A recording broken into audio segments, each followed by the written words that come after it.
Bom, a minha exposição, que vai ser bem curta, como eu já lhes adiantei, para alívio geral do público presente, eu coloquei como título a Constituição como norma do Tribunal Constitucional. Isto é uma referência a uma obra importante do Garcia de Intervia. Como eu disse, vários títulos de painéis e conferências do Congresso são paráfrases de obras de Garcia de Intervia. E me propus fazer uma breve discussão sobre a Federação Brasileira e o princípio da simetria. Porque federação, distribuição de competências entre os entes federativos, jurisprudência do Supremo Tribunal Federal sobre esse tema, são assuntos que vão afetar diretamente a administração pública. Aqui a gente está num terreno limítrofe do direito constitucional com o direito administrativo. Se o direito administrativo é uma concretização do direito constitucional ou não, há terrenos de interseção enormes entre as duas disciplinas, e Garcia de Intervia fazia essa ponte com muita propriedade. Esse é um problema muito espinhoso. A Federação Brasileira é um problema terrível, como sabemos. Esse é um dos problemas mais difíceis do direito público no Brasil, é a discussão sobre a federação e sobre o que compete a cada entidade federativa, à União, aos estados, aos municípios. Porque a Constituição de 88, a nossa atual Constituição, faz uma loucura nesta matéria. Além de um imenso ecletismo, a Constituição incorpora todos os sistemas possíveis de repartição de competências que há no direito comparado, o sistema clássico americano, o sistema austríaco, tudo mais que necessário for para distribuir competências numa federação. A Constituição também insere um terceiro elemento, um terceiro nível de poder no federalismo, que é o município. Para pessoas que não estão habituadas com a realidade brasileira, os palestrantes estrangeiros talvez fiquem chocados com essa notícia. Os municípios no Brasil são entidades federativas, equiparadas pela Constituição aos estados e à União Federal. O que também traz complicações, porque a Constituição estabelece também competências para os municípios. E estabelece uma cláusula genérica dizendo que o município pode, no final das contas, legislar sobre qualquer coisa. Que o município pode suplementar a legislação federal e estadual, no que couber. A Constituição, pelo menos, coloca essa super esclarecedora expressão ao final. No que couber, os municípios podem legislar sobre qualquer coisa, suplementando a legislação federal e estadual. Os municípios podem também legislar sobre assuntos de interesse local. Ah, bom. Assim a gente fica mais confortável. O interesse local é um conceito bastante preciso, bastante bem delimitado, e sabemos, então, com uma dose de conforto muito grande, que os municípios podem legislar sobre essa matéria, o interesse local. Graças a Deus. Assim a gente fica mais confortável. Então, a Federação Brasileira é essa loucura em termos de repartição de competências entre as entidades federativas. Como se não bastasse isso, a jurisprudência do Supremo Tribunal Federal, em termos de federação, é também uma jurisprudência bastante titubeante, bastante incerta, bastante variável. Veio da jurisprudência do Supremo Tribunal Federal, e não de outro lugar, a cunhagem deste misterioso, deste enigmático, deste fantasmagórico princípio da simetria. Sempre me chocou muito a forma como o princípio da simetria é mencionado e aplicado, tanto em decisões judiciais, quanto na doutrina que trata desse tema de forma um pouco mais superficial. Alguns autores já vêm se debruçando mais sobre o problema da federação. Mas se pegarmos os autores tradicionais, os autores de manuais e cursos de direito constitucional e administrativo, não há uma referência mais aprofundada sobre os alicerces do princípio da simetria, até porque ele não tem alicerce nenhum, a verdade é essa, e não há, sobretudo, uma reflexão mais profunda sobre para que serve o princípio da simetria. O princípio da simetria é frequentemente invocado como uma categoria quase que dogmática para justificar a obrigatoriedade de os ordenamentos estaduais e municipais seguirem o modelo federal. O princípio da simetria, para os estrangeiros aqui presentes, é preciso explicar, porque o princípio da simetria não está em obra nenhuma. Quando me propus estudar esse tema, eu procurei ver os autores clássicos que trataram da federação. E aí eu pensei até em mudar o título da exposição, e em vez desse título mais pomposo, colocar princípio da simetria. Cadê você? Porque o princípio da simetria não é encontrado nos autores clássicos do federalismo. Até porque o princípio da simetria não existe na doutrina clássica do federalismo. O princípio da simetria, tal qual ele vem sendo aplicado quase que supersticiosamente pela jurisprudência do Supremo Tribunal Federal, felizmente vem mudando ultimamente, mas o princípio da simetria é, em si mesmo, uma negação do princípio federativo. Porque o princípio da simetria significa, na verdade, uma imposição a priorística para que o poder de auto-organização de estados e municípios sigam à risca a estrutura engendrada pela Constituição Federal para as instituições equivalentes no plano federal. E esse é que é o problema. A pergunta que se coloca é: o princípio da simetria realmente é um princípio constitucional com um conteúdo jurídico normativo próprio?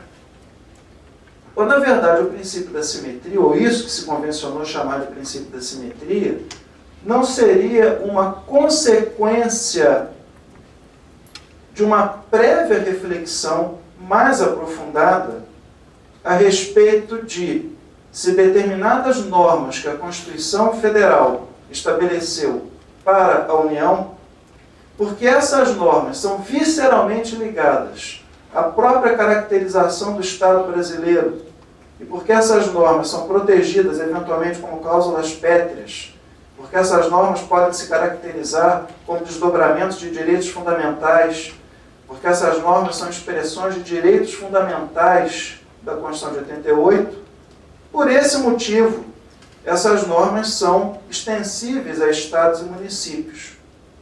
A simetria seria uma consequência de uma fundamentalidade maior. E a reflexão sobre esse tema deve passar pela reflexão sobre as limitações constitucionais ao poder constituinte derivado, decorrente. Que é um tema que também no Brasil ainda está à espera agora de um autor contemporâneo, como diria Luiz Roberto Barroso. Não está à espera de um autor, porque autores clássicos já trataram desse assunto. A grande tipologia que até hoje vem sendo aplicada, inclusive na jurisprudência do Supremo Tribunal Federal, das limitações constitucionais ao poder que os Estados-membros têm de elaborar a sua própria Constituição Estadual, continua sendo tributária da obra de Pontes de Miranda e de Raul Machado Horta. Esses são os autores que até hoje influenciam as decisões do Supremo Tribunal Federal em tema de limitação à auto-organização de estados e municípios. O Raul Machado Horta erigiu, muito inspirado lá no Pontes de Miranda, foi dividir os princípios que limitam o poder constituinte decorrente dos estados em 3 categorias. Os princípios constitucionais sensíveis são aqueles princípios que podem ensejar a intervenção federal no Estado.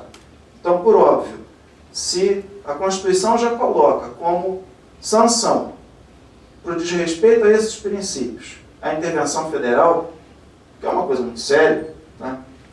Evidentemente que o poder constituinte decorrente do Estado é obrigado a incorporar essa principiologia às suas normas. E se não fizer, estará perpetrando uma inconstitucionalidade.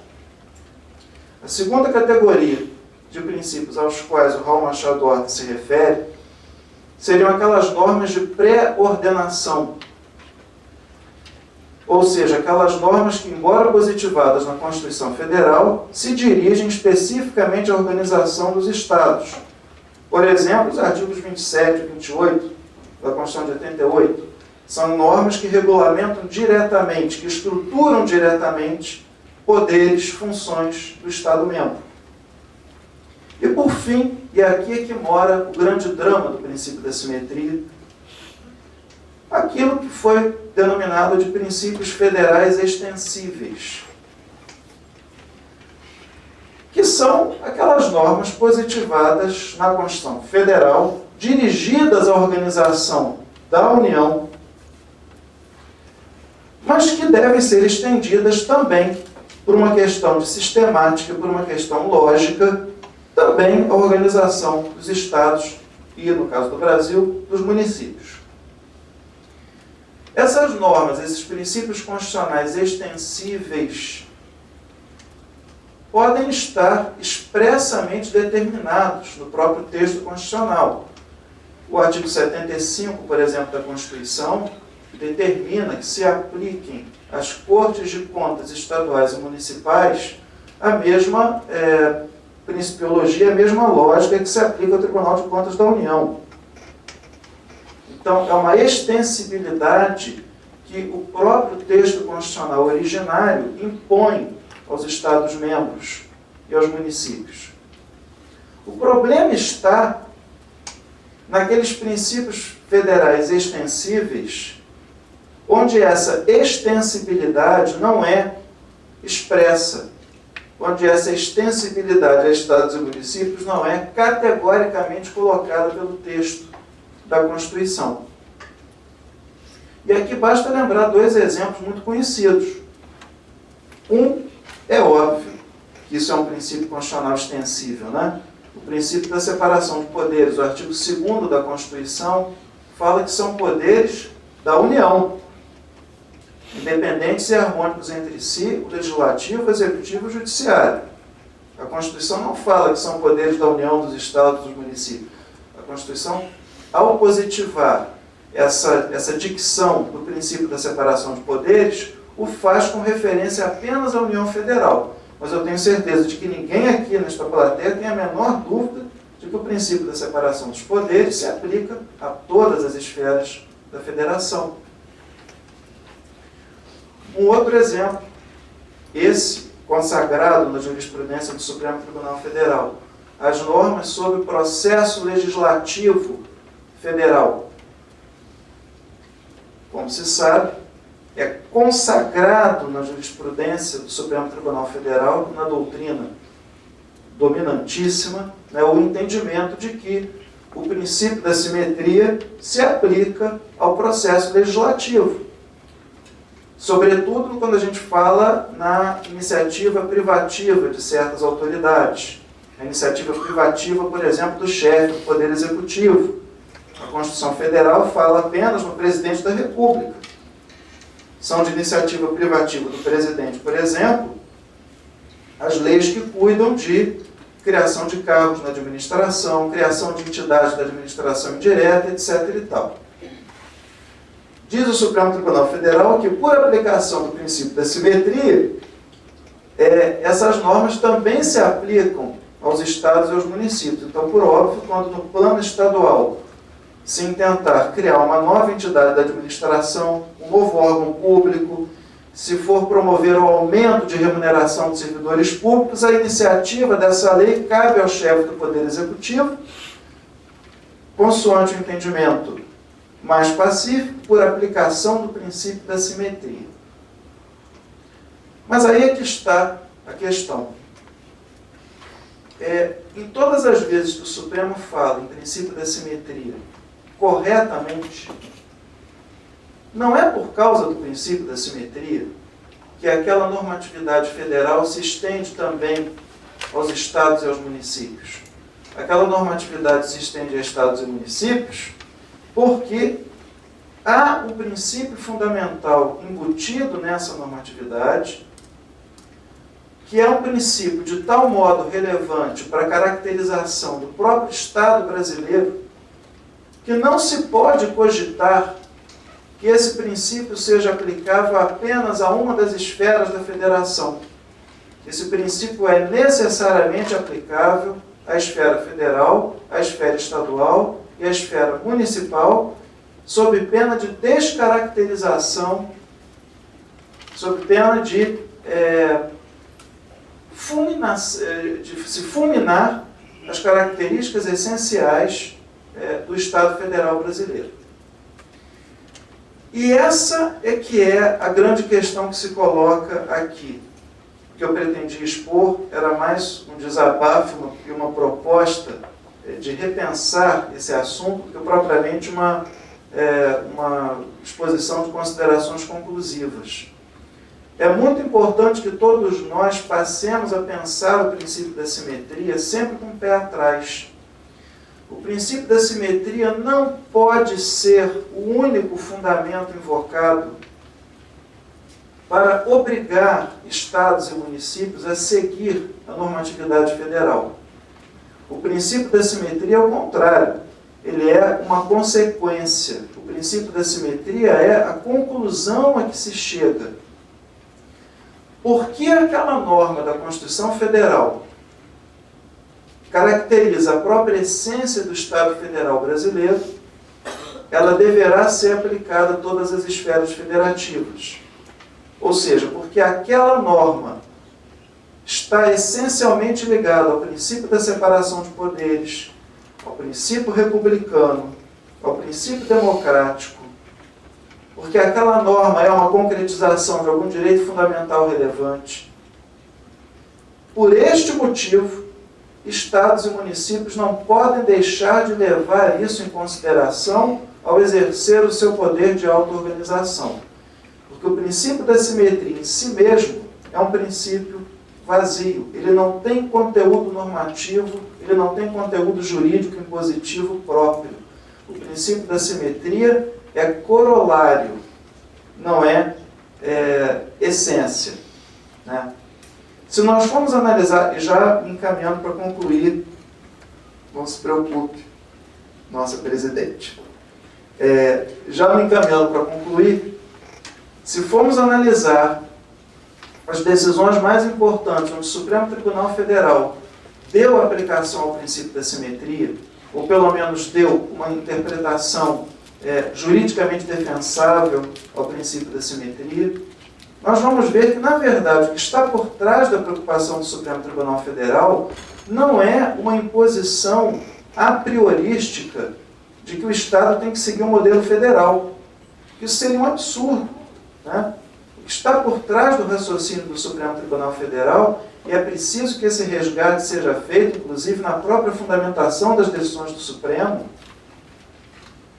é uma preocupação com essa outra principiologia fundamental. Quando o Supremo diz que a iniciativa privativa de certas leis do chefe do Executivo é uma matéria na qual se aplica o princípio da simetria, o Supremo o faz porque entende que a iniciativa privativa do chefe do Executivo para a elaboração de certas leis é uma norma colocada na Constituição Federal tendente à concretização do núcleo essencial do princípio da separação de poderes. É evidente que a iniciativa de uma lei que vai implicar em aumento de gastos para a administração pública tem que caber ao chefe do Executivo, porque é ele que está em melhores condições de avaliar o impacto disso para a administração. Não se preocupe. Não é porque o princípio da simetria assim determina. A simetria é a consequência. Porque aquela norma é uma manifestação do núcleo essencial do princípio da separação de poderes, por isso é que ela é obrigatoriamente aplicável a estados e municípios. Consequentemente, há uma simetria na história. Mas invocar o princípio da simetria para obrigar os entes menores a seguirem o figurino central é, na verdade, um retrocesso. É voltar àquela argumentação vazia calcada em razões de Estado. Na verdade, não fundamentar a decisão. E dizer que o Estado e o município são obrigados a seguir o modelo federal porque o princípio da simetria assim determina, é a mesma coisa que dizer que estados e municípios têm que seguir o modelo federal porque sim. Né? Não há fundamentação nesta decisão. O princípio da simetria em si mesmo, como diria o padre Quevedo, né? Não existe. Né? O princípio da simetria será necessariamente uma consequência da prévia conclusão no sentido da aplicabilidade de um outro princípio constitucional fundamental. O que fica aqui, e claro que eu não tenho a pretensão de responder isso nos 5 minutos, agora já devem ser 2 que me restam, é a reflexão sobre, efetivamente, que princípios fundamentais são esses. E o que essas normas constitucionais precisam ter em comum para ter esta força de um princípio aplicável não apenas à União Federal, mas a todas as entidades federativas. Haverá, por certo, algum consenso nesta matéria.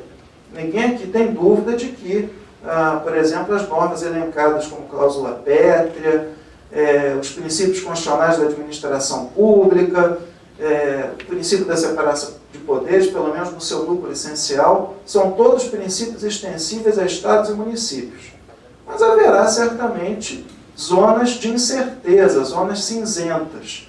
E é aqui nas zonas cinzentas que o ônus argumentativo do intérprete, do aplicador do direito será maior.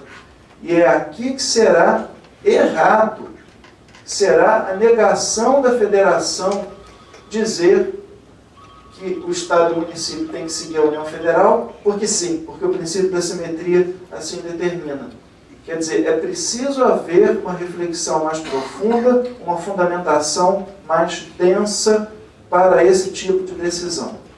E é essa reflexão que eu queria deixar. Isto é um problema que afeta muito fortemente a administração estadual, a invocação vazia, a invocação tout court de um princípio da simetria dogmático, é algo que atrapalha a vida do administrador estadual e também municipal, né? Em homenagem ao Vanice. Então, é preciso que esses temas federativos sejam repensados, é preciso que o princípio da simetria seja colocado nos seus devidos termos. E era sobre isso que eu queria compartilhar aqui essas palavras com vocês. Encerro assim a minha manifestação, agradeço a atenção de todos, né? Agradeço a nossa querida Marcele, que fez aqui o papel do presidente da mesa, em caráter emergencial. Vamos dar seguimento com a conferência do professor Fábio Medina Osório, também sem pausa, para que o horário de almoço não seja muito prejudicado. Né? Como eu repito, isto aqui é uma vigília administrativista, não é um congresso. Né?